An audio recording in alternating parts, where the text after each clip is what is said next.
by the final of 8-0. Another shutout for the second time in 3 games in this NLCS, as the Dodgers take a 2-1 series lead, and they improved to 4-0 at Citi Field this season. Mets with missed opportunity after missed opportunity, 8 left on base, and man, they got to clean up the walks. Now 22 walks through 3 games. Oh boy. How about Shohei Ohtani this postseason? With the bases empty, 0 for 22. With runners on, 7 for 9. You saw him hit the 3-run homer, 8 RBIs. This is like an anomaly, I guess. He's 17 for 20. 7 homers, 27 RBIs with runners in scoring position. That's incredible. I mean, look, he created his own club this season, a 50-50 season. He's the presumptive NL MVP.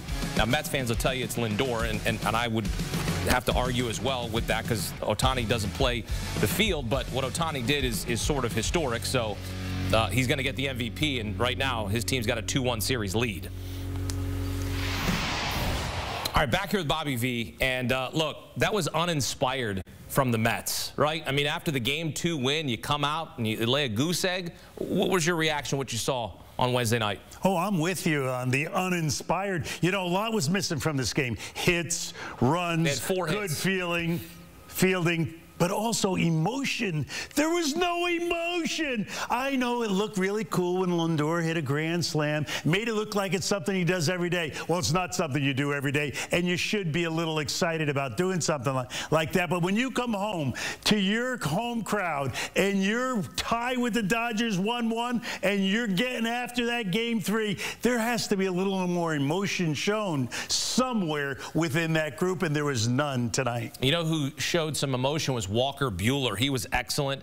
4 innings, 18 swings and misses. This was like a little bit of the Walker Buehler of old. He was confident. What did you see from him on this night? Well, that's what I saw. Not to disagree, but this isn't the good old Walker. But good enough. But this was good in this situation for 4 innings with a team that was swinging at everything. I mean, they should have seen he had nothing. He had no command of his fastball. His breaking ball was going, you know, 1.5 feet out of the strike zone, but they couldn't be patient enough in enough of at-bats to get him out of the game even sooner. You know, he threw about 90 pitches in 4 innings, and many of them were out of the zone. A lot of them were called strikes because they were swinging out of the zone.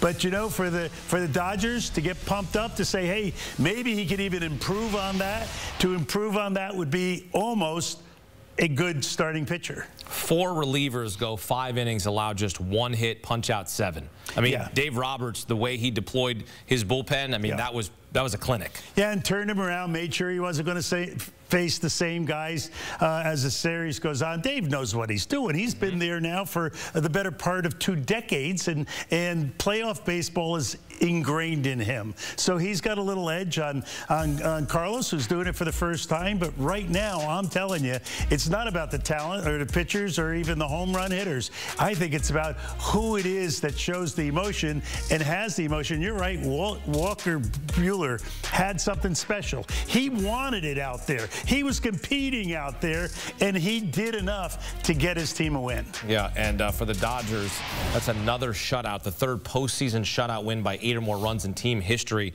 That's pretty impressive when you talk about what their bullpen was able to do. It was a lot of missed opportunities for the Mets. 8 left on base.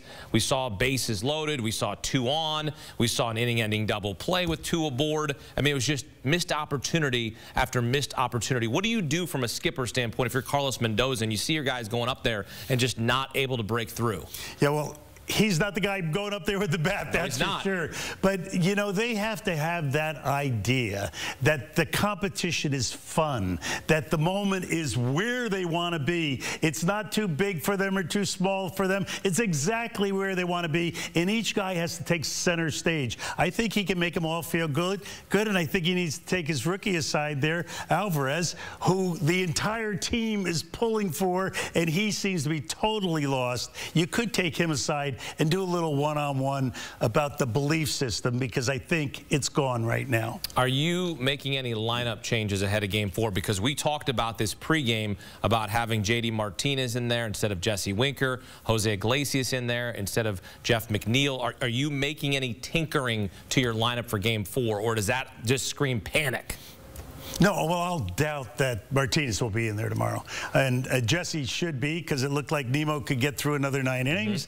And I think they'll go from there. I think Iglesias will still be there at second base, and McNeil will be that #1 left-handed hitter off the bench. Would you make any changes?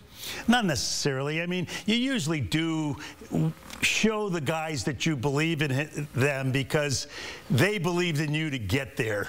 Now you're there, you have to believe in them to keep the ball rolling. And I think I don't think it's lineup, and I don't think it's a talent. I just think it's a sense that they just didn't have of whatever urgency, competitiveness, getting into the moment. We went 5 minutes here on this post-game segment without mentioning Shohei Ohtani's name, and I did that on purpose because of the segue here, Bobby, because guess what? We talked about lineup changes for the Mets. They're not changing the lineup with the Dodgers because we questioned that coming in. 0 for 19 with the bases empty, 6 for 8 with men on. What does he do? He's now 0 for 22 with the bases empty, and now 7 for 9 with men on base, 8 RBIs. I mean, this is ridiculous what this guy is doing. Right? You're not doing anything. At the bottom of the lineup to get on base. But the fact is, too, think about all the walks that got the lineup turned over, right? Twice. Getting Ohtani getting a plate appearance with men on base is what that bottom of the order did. What Kike Hernandez did,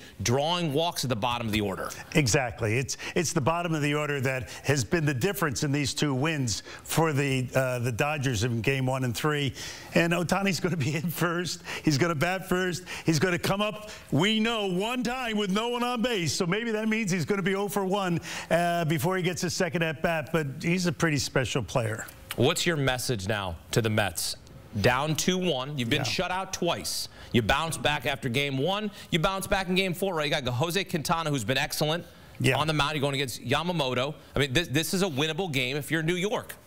Well, it has to be a winnable game. Yeah, this is the one. Fire me up, Bobby V. I'm in the clubhouse. I believe in it. No, and I don't think it's any of that stuff either. You know, I wouldn't want Carlos to have a meeting and think that he's going to, the emotion that he'll show inside will be outside. But they just have to understand everything's cool. You know, it's 2-1. They've had plenty of series where they've won the 3 out of 4 games. What do they have to do? They have to win 3 out of 4 games. Do it again. You know what the Mets are, Bobby? What I've described them all postseason, resilient. Yeah. That's what they have to be. Never say die Mets. They have to be resilient if they're going to beat the Dodgers here. And look, the Dodgers are playing good enough baseball right now. Their lineup is incredible. Dave Roberts is pulling all the strings, because when we came into this NLCS and really the postseason as a whole, we said, what's this rotation going to look like? How are they going to get through these series? Well, they're figuring out a way, are they not? So far, so good. And Yamamoto will give them good 5 innings, that's for sure. That is sure, for one thing, and we will have all of it for you here on CBS Sports HQ as we turn the page to Game 4.